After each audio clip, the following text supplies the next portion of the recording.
بسم الله والصلاة والسلام على رسول الله سيدنا محمد سيد الخلق أجمعين ومن والاه.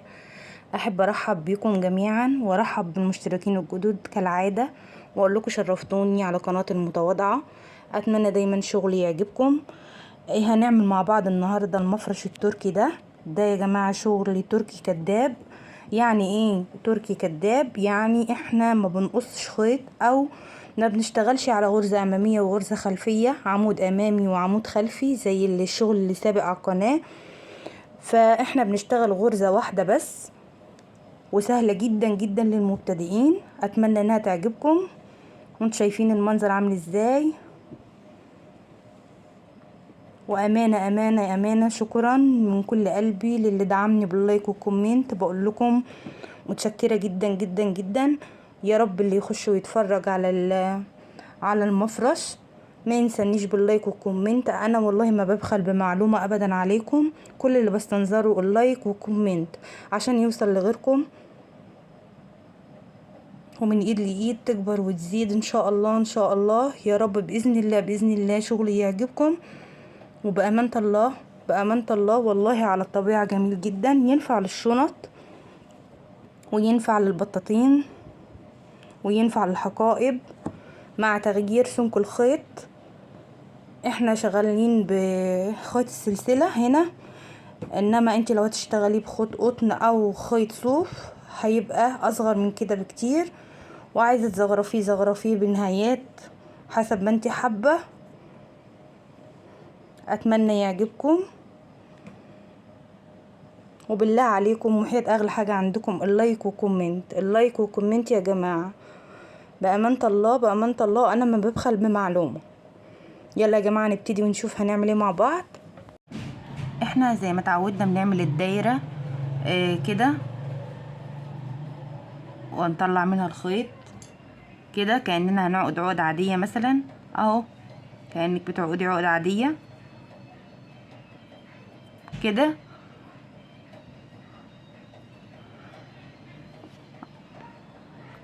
هعمل 1 سلسلة، 2 سلسلة، 3 سلسلة، 4 سلسلة، 5.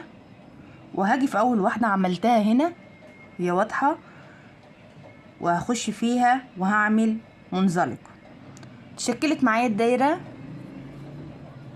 فهعمل 1 2 3 بمقام عمود.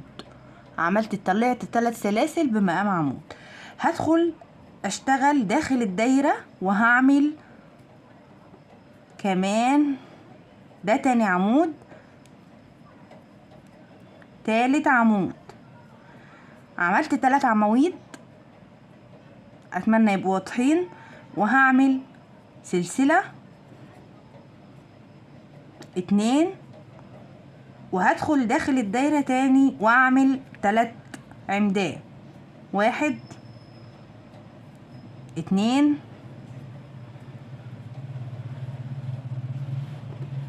3. وهاخد سلسلتين وادخل تاني داخل الدايرة واعمل 1 عمود، 2 عمود. هضيق الدايرة بس شوية، 3 عمود،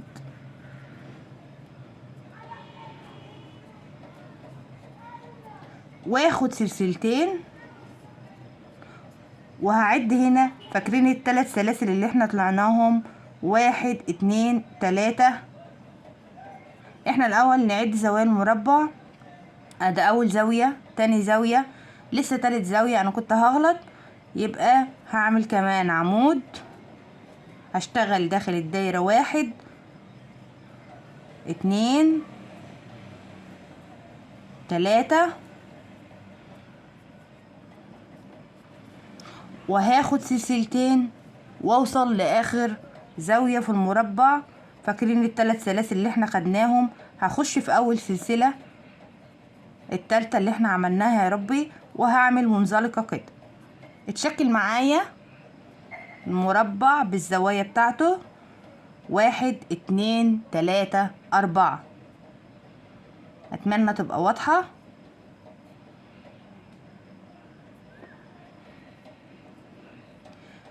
هفصل الخيط بتاعي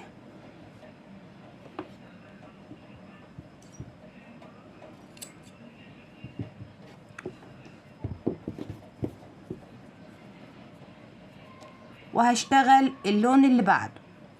انا مش محتاجة غير ده بس، طبعا انت برضو حسب ما انت حابة تشتغلي. هاخد اللون اللي بعده، هعمل الدايرة بتاعتي اهي، وهخش في زاوية. طبعا هاخد الخيط ده كده، هخش في الزاوية، اي زاوية تختاريها خشي فيها واعملي. شد الخيط بتاعك كده، هشد الخيط وهطلع 1 2 3. طبعا هشتغل على الخيط القديم اخده معايا عشان شغلي يبقى نضيف. 1 2 3 سلاسل اللي انا طلعتهم بمقام عمود، وادي التاني، ادي التالت، واخد سلسلتين وفي نفس الفراغ اللي انا فيه، وهعمل 3 عواميد كمان. ادا 1 ادا 2 ادا 3. اتشكل معايا اول زاوية من زوايا المربع. هاخد سلسلة وهاجي في الفراغ التاني ده واعمل 1 عمود، 2 عمود، 3 عمود. احنا في تاني زاوية من زوايا المربع، ما بينهم سلسلتين وفي نفس الفراغ، وهاخد 3 عواميد. 1 2 3.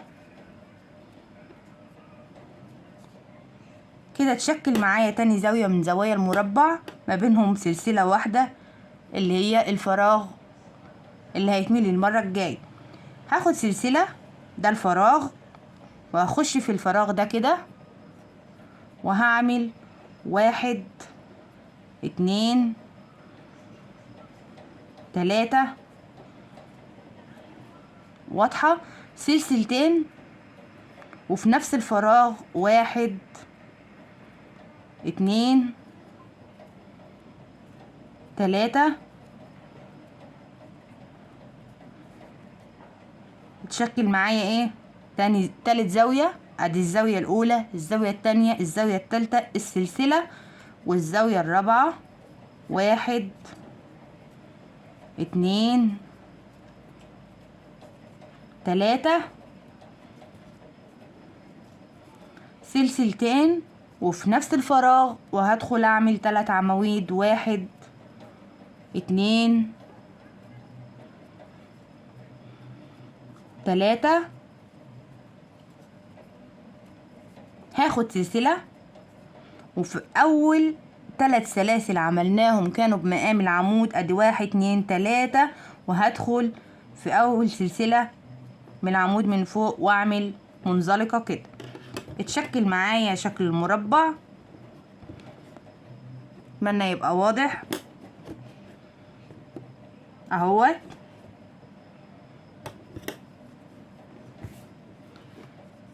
انا عايزه اشتغل داخل الزاويه، فهمشي كده داخل السلاسل واخد منزلقه كده داخل السلاسل لغايه ما اوصل للفراغ ده كده. وصلت داخل الفراغ، اتنقلت من هنا لهنا بمنزلقه. هعمل 1 2 3 واعمل زاويه المربع. 1 2 3. اعمل سلسلتين وفي نفس الفراغ، وهعمل 3 عواميد. 1 2 3. انا كده شكلت اول زاوية من زوايا المربع. بعد ما طبعا ما اتنقلت، انا كنت هنا اتنقلت بمنزلقة على عواميد، منزلقة داخلية كده على العواميد لغاية ما وصلت للزاوية دي. هاخد سلسلة وفي الفراغ ده اهو اللي ما بين الزاوية دي والزاوية دي، وهدخل اعمل 3 عواميد. ادا 1 2 3 كده. هاخد سلسلة وهخش في الفراغ بتاع الزاوية واعمل زاوية اخرى. ادا 1 2 3 ما بينهم سلسلتين، وهدخل في نفس الزاوية واشكل الزاوية التانية. 1 2 3 واضحة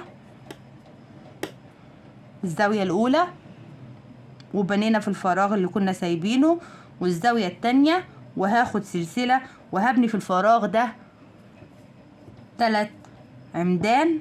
ادي 1 2 3 وهاخد سلسلة وهدخل في الزاوية واشكل زاوية المربع. 1 2 3 ما بينهم سلسلتين وفي نفس الفراغ، وهدخل اشكل بقية الزاوية. 1 2 3 وما بينهم سلسلة بعدها سلسلة، وفي الفراغ ده هعمل 3 عواميد. 1 2 3 وهاخد سلسلة وهدخل في الزاوية بتاعت المربع واعمل زاوية اخرى. ادا 1 2 عمود 3 عمود ما بينهم سلسلتين وفي نفس الفراغ، وهدخل اعمل 3 عواميد كمان. ادا 1 2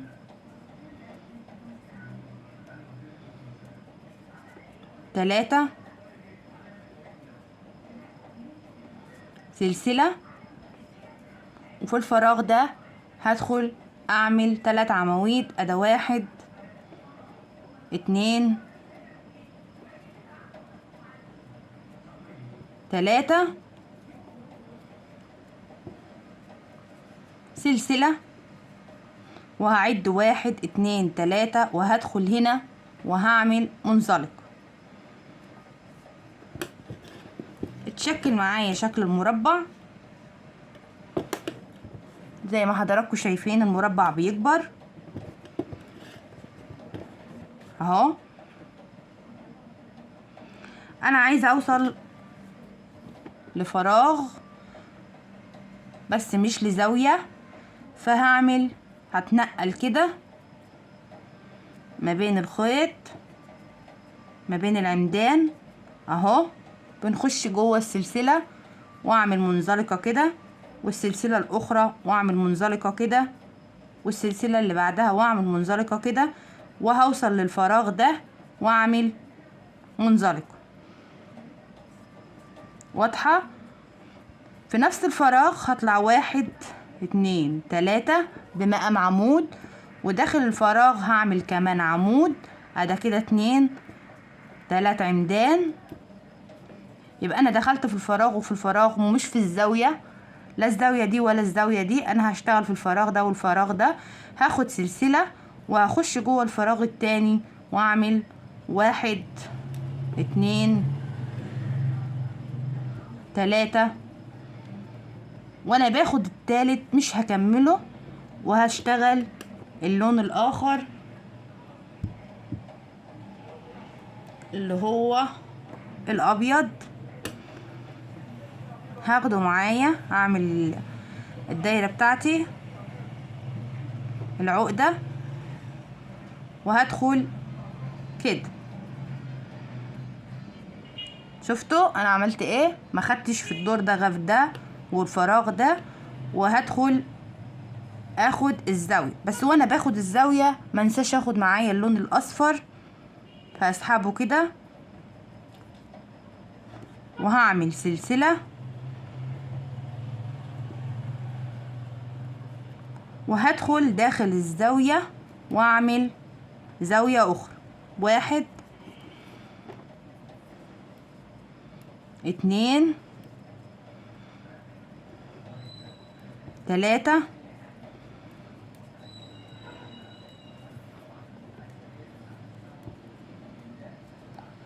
والسلسلتين واعمل داخل الزاوية 1 2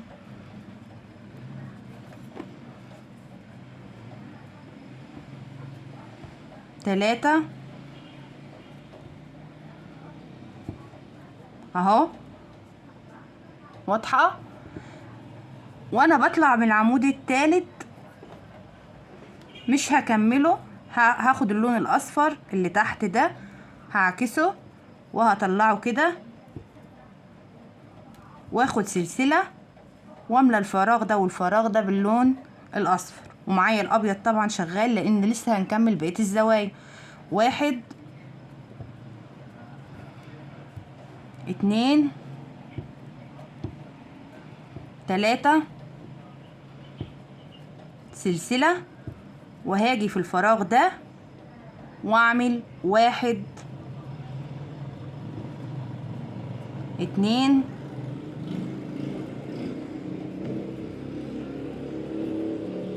والتالت مش هيكمل، هعكس وهاخد اللون الابيض كده واعمل سلسلة وهخش داخل الزاوية واعمل زاوية اخرى باللون الابيض. بقت 1 2 3 وسلسلتين، وبعدين 1 2 3 والتالت مش هيكمل، هعكسه واخد اللون الاصفر كده واخد سلسلة وهملى الفراغ ده والفراغ ده باللون الاصفر. يبقى 1 2 3 سلسلة والفراغ التاني، وانا طبعا واخده اللون الابيض معايا من تحت. 1 2 3 والتالت مش هيكمل، هاخد معايا اللون الابيض اهو واخد سلسلة وهخش على الزاوية املاها كده. 1 2 3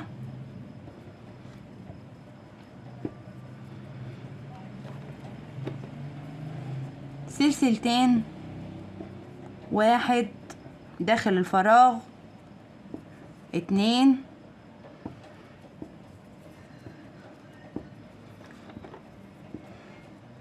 3 والتالت مش هيكمل، فهطلع الاصفر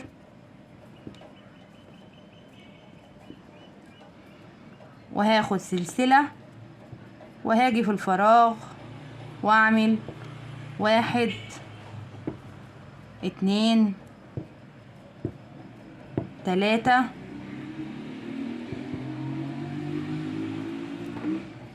سلسلة وفي الفراغ واعمل 1 2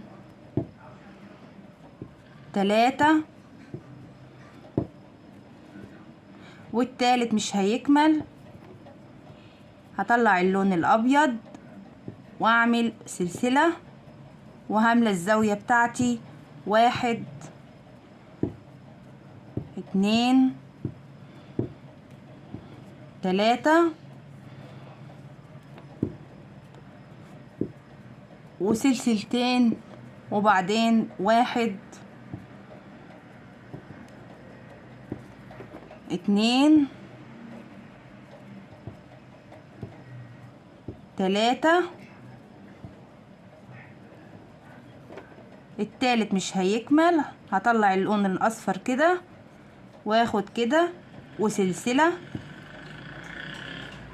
وهاجي هنا 1 2 3 في اول عمود عملناه، وهعمل منزلقة كده.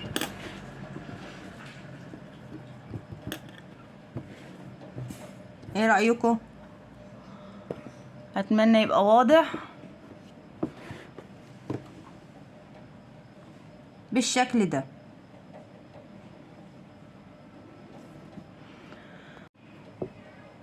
واضح؟ هتنقل باللون الاصفر كده بمنزلقة فوق العواميد، بنخش في السلسلة في اول سلسلة ونعمل منزلقة كده عشان اوصل للفراغ ده، وهعمل 3 عمدان 1 2 3 ده بمقام عمود السلاسل، واعمل 3 عمدان كده.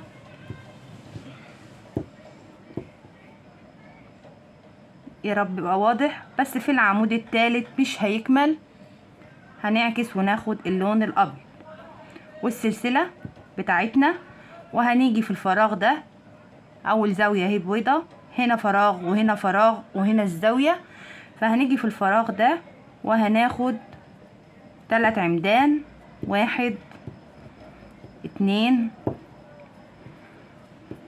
3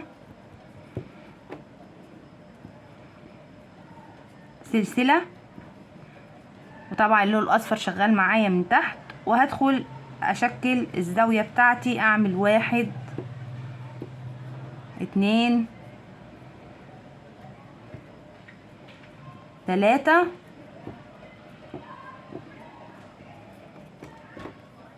سلسلتين، وفي نفس الفراغ بشكل الزاوية اكملها 1 2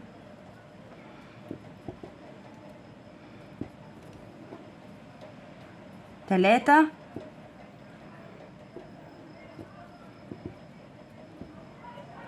كده. هاخد سلسلة وهدخل في الفراغ ده دهوت، واعمل 3 عمدان 1 2 3 والتالت مش هيكمل، وهبدل واخد اللون الاصفر كده واعمل سلسلة، وهاجي في الفراغ ده واعمل 3 عمدان 1 2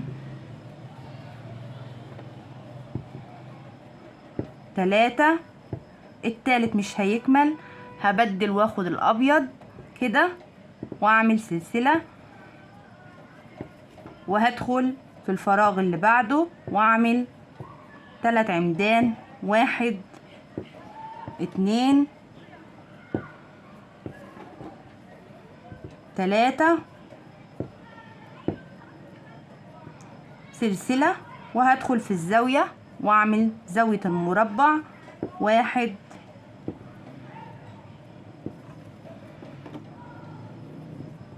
2 3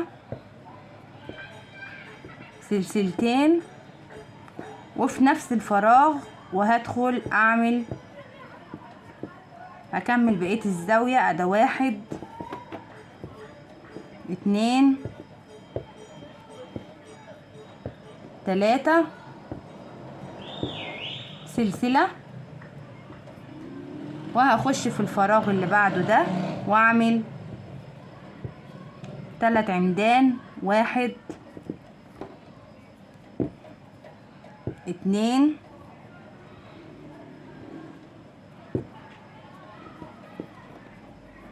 3 زي ما اتعودنا. التالت مش هيكمل، هاخد اللون الاصفر واعمل سلسلة، وهخش في الفراغ واعمل 1 2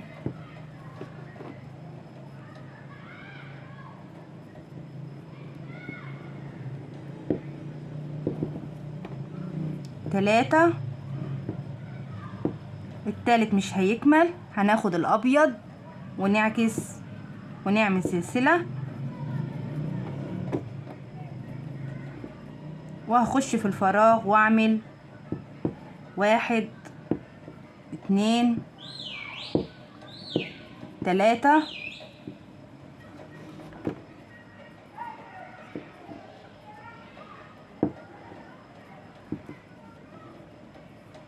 سلسلة وزاوية المربع، وادخل اعمل 1 2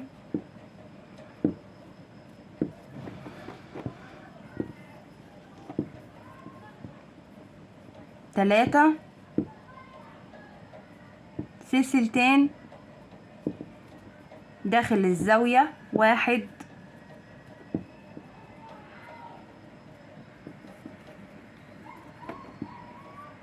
2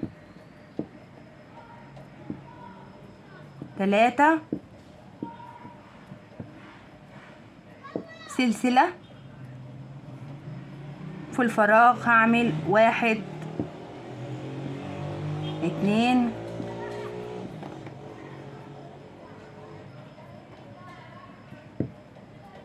3. التالت مش هيكمل، هنعكس اللون الاصفر وناخد سلسلة، وفي الفراغ اعمل 1 2 3. التالت مش هيكمل، هنعكس وناخد الابيض وهعمل سلسلة، وهملى الفراغ اللي بعده ابيض،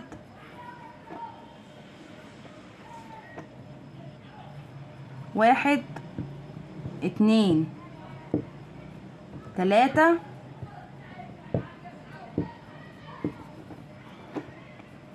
سلسلة، وهملى الزاوية الأخيرة 1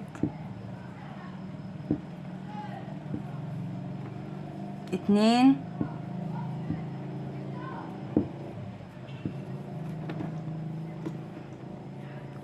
3 سلسلتين، وفي نفس الفراغ اكمل الزاوية واعمل 1 2 3 سلسلة، وفي الفراغ ده وهعمل 1 2 3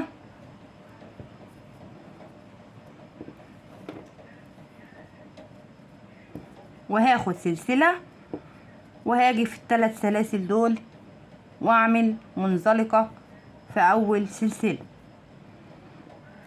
نشوف الشكل بقى عامل ازاي.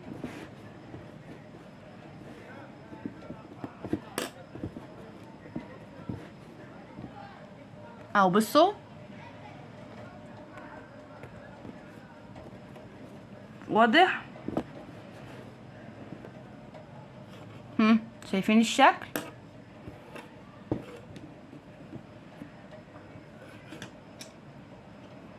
الشكل هيبقى عامل كده،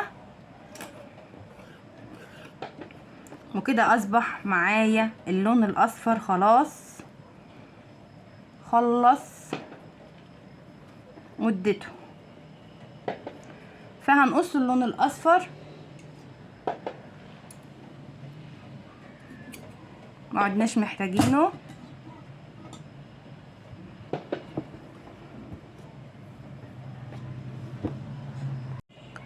خلاص قصينا اللون الاصفر، فهناخد اللون الاخر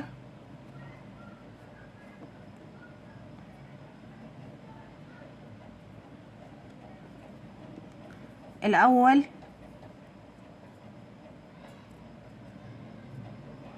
هنتنقل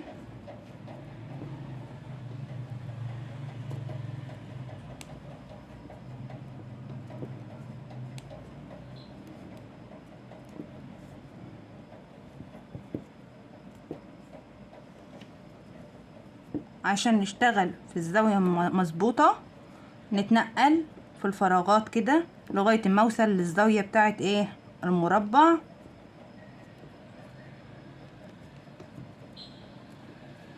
قبل ما ادخل اللون الاخر. فانا محتاجة اشتغل في زاوية من زوايا المربع. اتنقلت بالمنزلقة على العواميد كده، وهدخل اعمل 1 2 3 واشكل الزاوية بتاعتي الاول. 1 2 3 واعمل سلسلتين، وهدخل داخل الفراغ واكمل بقية الزاوية. 1 2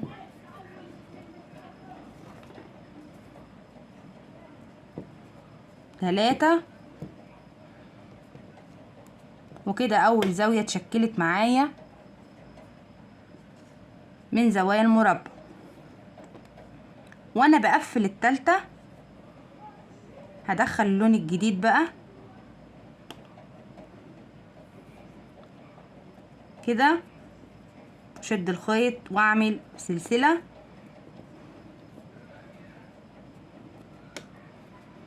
وهدخل في الفراغ ده واعمل 1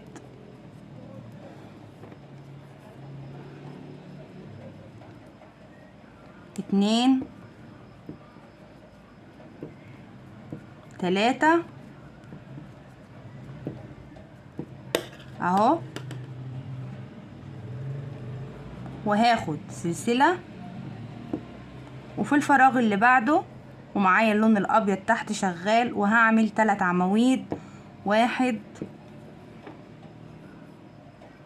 2 3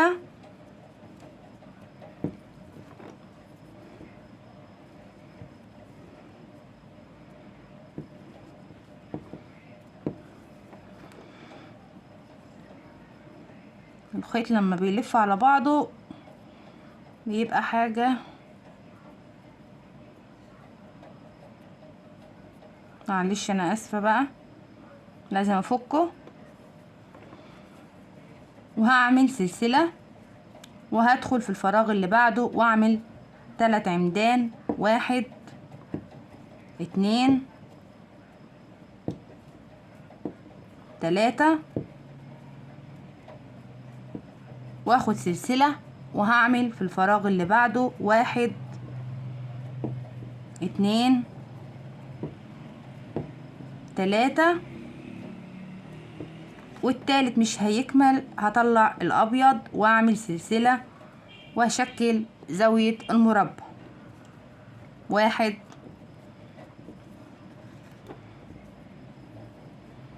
2 3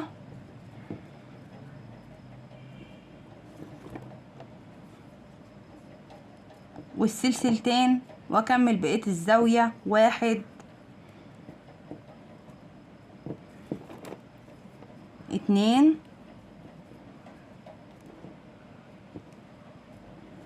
3 شوفوا بقى احنا عملنا ايه هنا. عملنا زاوية المربع وعملنا باللون اللبني 1 2 3 4 وبعدين زاوية المربع، وهنكمل بنفس النمط. العمود ده مش هيكمل، هناخد اللون اللبني ونعمل سلسلة، واول فراغ هنشتغل 3 عواميد بلفة. 1 2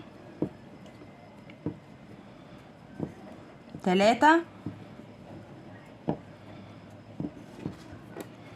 سلسلة والفراغ اللي بعده وهنعمل 1 2 3 سلسلة والفراغ اللي بعده 1 2 3 سلسلة، الفراغ اللي بعده 1 2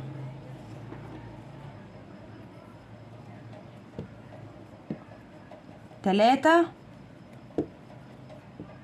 التالت مش هيكمل، هناخد اللون الابيض ونعمل سلسلة وندخل نشكل زاوية المربع. هنعمل 1 2 3 سلسلتين ونكمل زاوية المربع. 1 2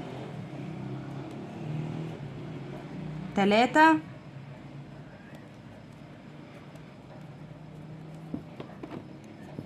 ونعمل التالت مش هيكمل، نسينا،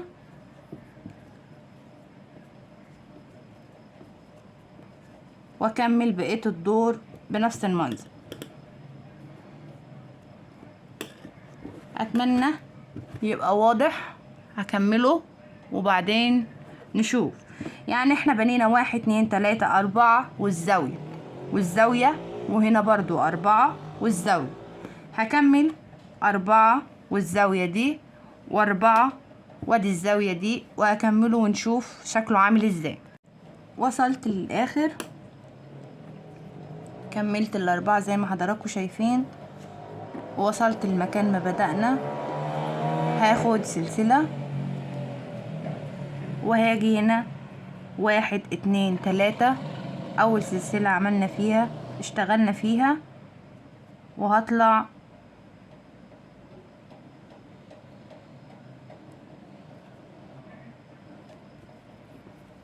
وهعكس اللون الابيض كده.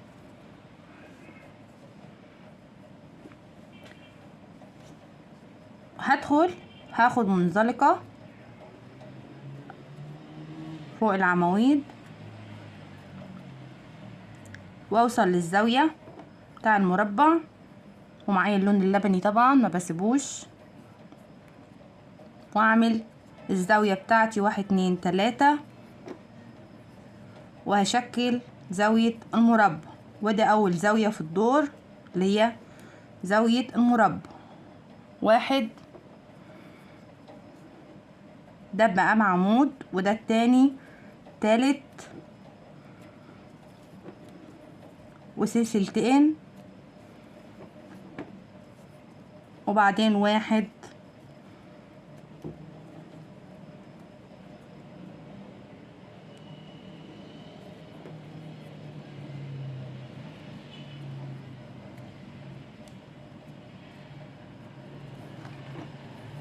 2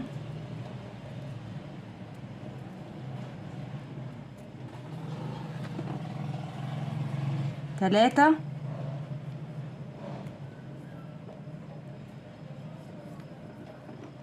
وهاخد سلسلة وهخش في الفراغ ده اول فراغ بعد الزاوية، واعمل باللون الابيض 1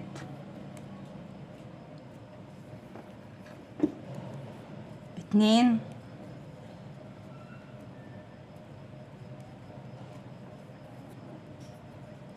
3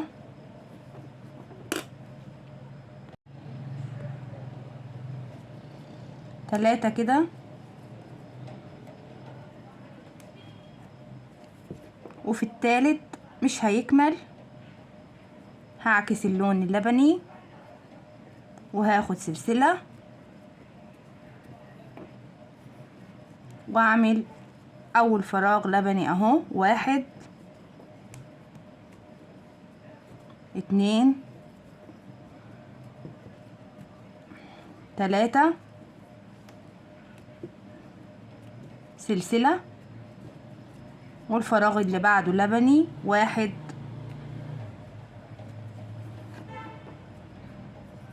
2 3 سلسلة، والفراغ اللي بعده لبني 1 2 3. التالت مش هيكمل، هعكس اللون الابيض وهاخد سلسلة وفي الفراغ ده اللي حوالين الزاوية وهعمل 3 عمدان، 1 2 3، سلسلة وفي الزاوية وهشتغل 1 2 3، سلسلتين 1. دي تاني زاوية معايا في المربع، 1 2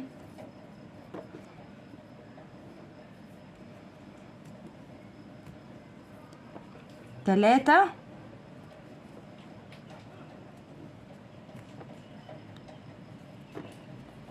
يبقى هنا عملنا اول زاوية في الدور ده، اول زاوية من زوايا المربع، خدنا اللي حواليها وعملنا هنا 1 2 3 4، بقوا 3 1 2 3، نقصنا منهم دي ودي وزودناها باللون الابيض وخدنا الزاوية بتاع المربع. يبقى اللي بعدها هيبقى برضو ابيض، 1 2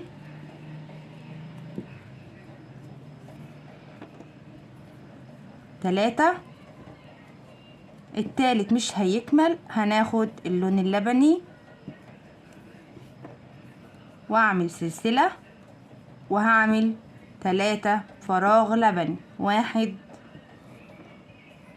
2 3، سلسلة والفراغ اللي بعده لبني، 1 2 3، سلسلة الفراغ اللي بعده 1 2 3، والتالت مش هيكمل، هناخد اللون الابيض ونعمل سلسلة وهخش في الفراغ ده واعمل 3 عمدان بلفة، 1 2 3،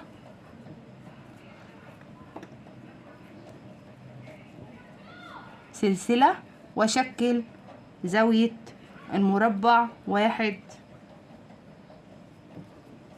2 3، سلسلتين وفي نفس الفراغ وهعمل 1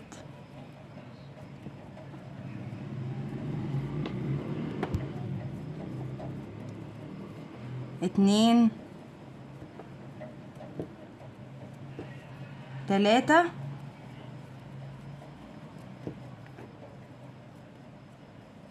نشوف عملنا ايه، يا رب يبقى واضح.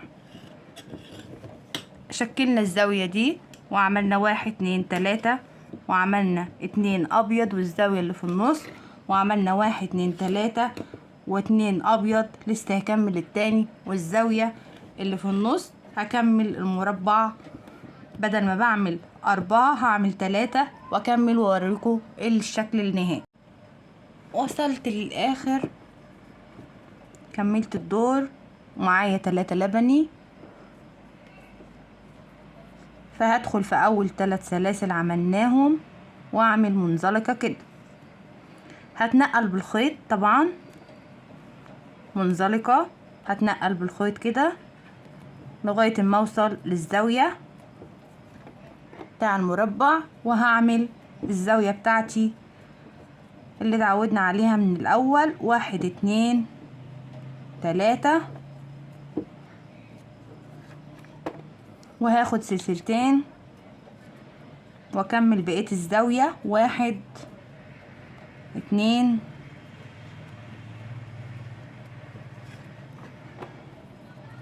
3. هاخد سلسلة وهخش في الفراغ اللي بعده ده وهعمل 3 عواميد. 1 2 3. وهاخد سلسلة وهخش في الفراغ اللي بعده واعمل 3 عواميد بلفة. 1 2 3. التالت مش هيكمل، هعكس اللون اللبني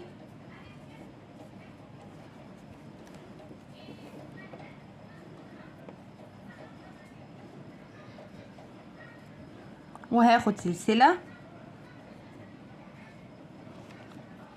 وهاخد 1 2 3. سلسلة واللي بعده كمان لبني. 1 2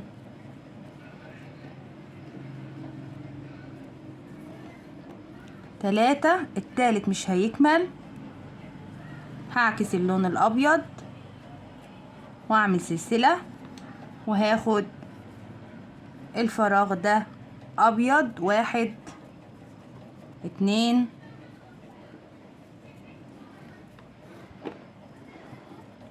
3. سلسلة والفراغ اللي بعده ابيض. 1 2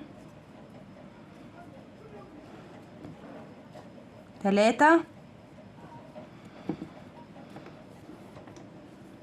سلسلة وهشكل الزاوية بتاعة المربع. 1 2 3. سلسلتين واكمل بقية الزاوية. 1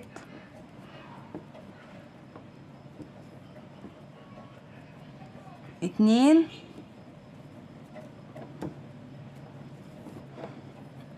3.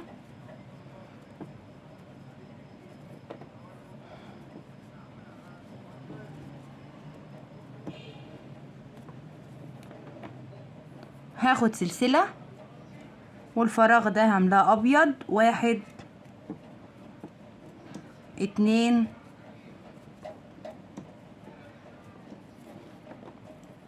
3. سلسلة والفراغ اللي بعده كمان ابيض. 1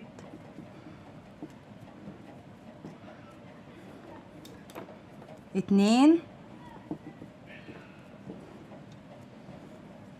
3. والتالت مش هيكمل، هعكس باللون اللبني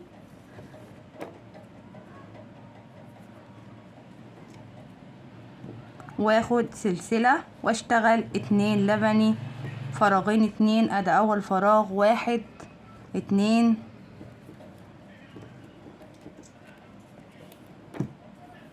3.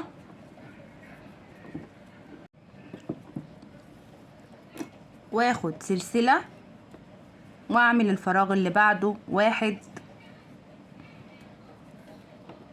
2 3. التالت مش هيكمل، هنعكس اللون الابيض واخد سلسلة وهملى الفراغ اللي بعده باللون الابيض. 1 2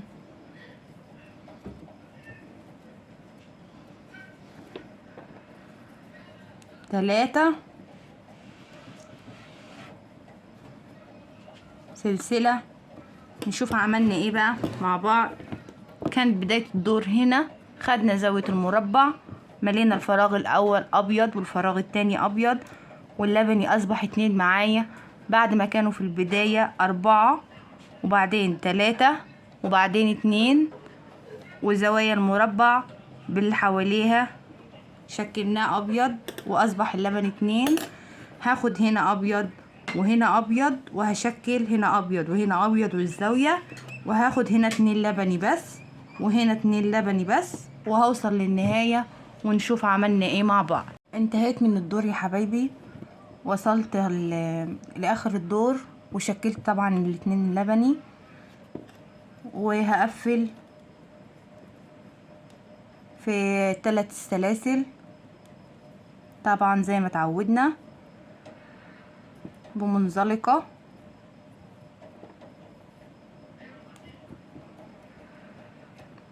وهتنقل لغاية الزاوية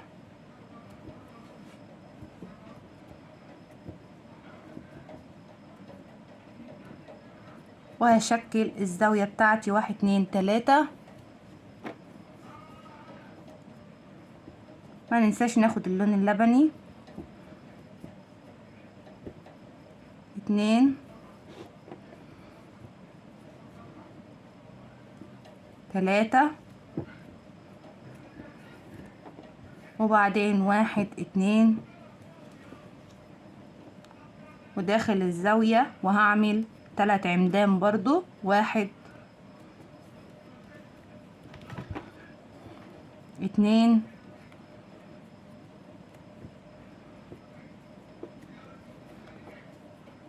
3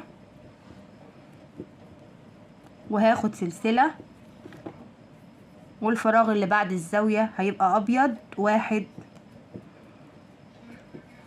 2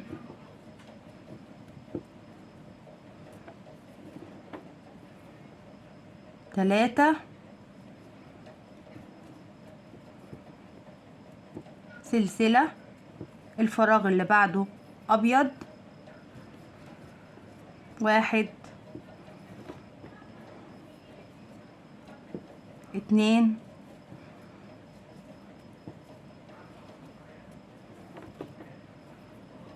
3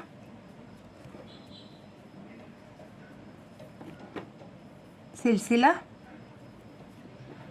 والفراغ اللي بعده هيبقى ابيض 1 2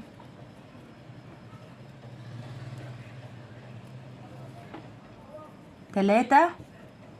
التالت مش هيكمل، هنعكس اللون اللبني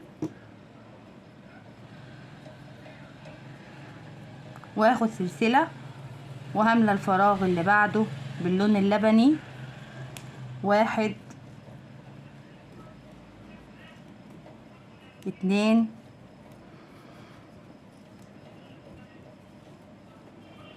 3. والعمود التالت مش هيكمل، هاخد اللون الابيض واعمل سلسلة واخش في الفراغ اللي بعده وهشتغل باللون الابيض 1 2 3 سلسلة، والفراغ اللي بعده ابيض 1 2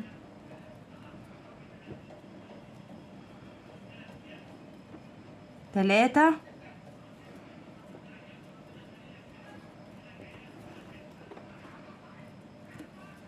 سلسلة، والفراغ اللي بعده 1 2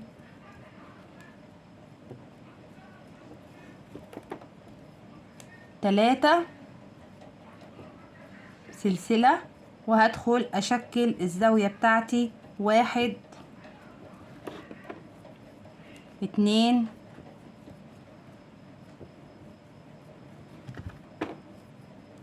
3 سلسلتين، وهدخل اكمل 1 2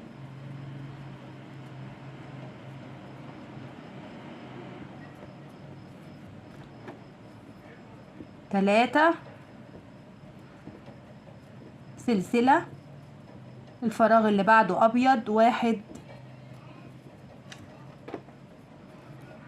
2 3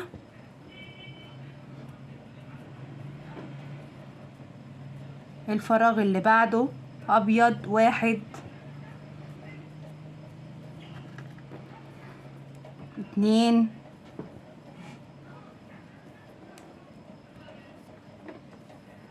3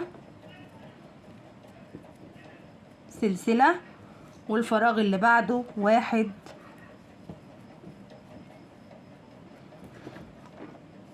2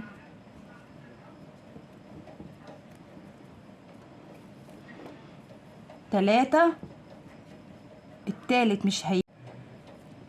مش هيكمل،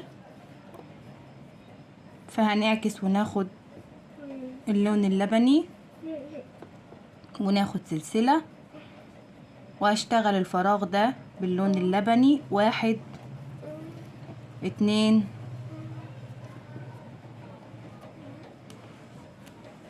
3 والتالت مش هيكمل، هنعكس وناخد اللون الابيض وسلسلة، وبعدين نكمل الفراغ باللون الابيض 1 2 3 سلسلة، والفراغ اللي بعده 1 2 3 سلسلة، والفراغ اللي بعده 1 2 3 سلسلة، ونعمل زاوية المربع 1 2 3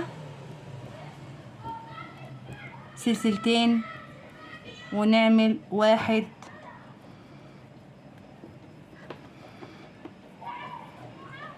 2 3 سلسلة، ونشوف عملنا ايه مع بعض. بدأنا بزاوية المربع، شكلنا اللون الابيض واللون اللبني، كانوا معايا 4 بقوا 3 بقوا 2 بقوا 1، واللون الابيض هو اللي ساد معايا كده بزاوية المربع، اللون اللبني بقى 1 والابيض هو اللي سائد. هكمل للاخر لغاية ما اوصل للزاوية هنا ونشوف الشكل هيبقى عامل ازاي.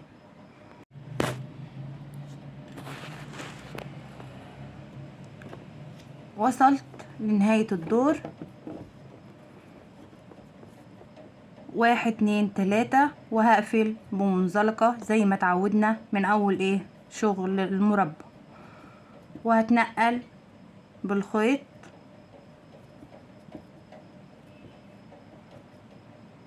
لغاية ما اوصل للزاوية، واعمل 1 2 3 واشتغل الزاوية بتاعتي عادي. الدور ده اخر دور،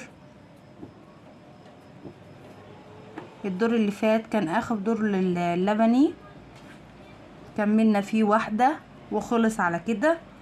1 2 3 هاخد سلسلة وهشتغل كل الفراغات باللون الابيض، يعني الدور ده كله هيبقى ابيض، مفيش اي الوان تانية ولا هنبدل لون تاني. اللون اللبني كان اخر واحدة معانا في الدور اللي فات، فهنشتغل شغلنا كله عادي بالزوايا، كل الفراغات هنملاها ابيض، وبزوايا المربع ابيض، كله ابيض. فهنكمله للاخر واوريه لحضراتكم. خلاص كده حبايبي، انا شكلت كمان دور ابيض اهوت فوق اللبني اللي احنا اشتغلناه، شكلت دور ابيض كله كامل اهوت. اتمنى يكون واضح لحضراتكم بزوايا المربع. وده كان الشكل النهائي للمربع التركي الكداب. اتمنى انه يعجبكم. شايفين المنظر عامل ازاي؟ طبعا الاضاءة ما بتبقاش موضحة الالوان قوي والشغل قوي، بس بامانة الله شكله على الطبيعة جميل جدا اهو، سهل جدا للمبتدئين لانه بغرزة واحدة. اتمنى يعجبكم زي المفرش اللي فات. وده اللي بنسميه التركي الكداب. اتمنى ان هو يعجبكم يا جماعة، وتدعموني باللايك وكومنت عشان يوصل لغيركم. ولكم جزيل الشكر. والسلام عليكم ورحمة الله وبركاته.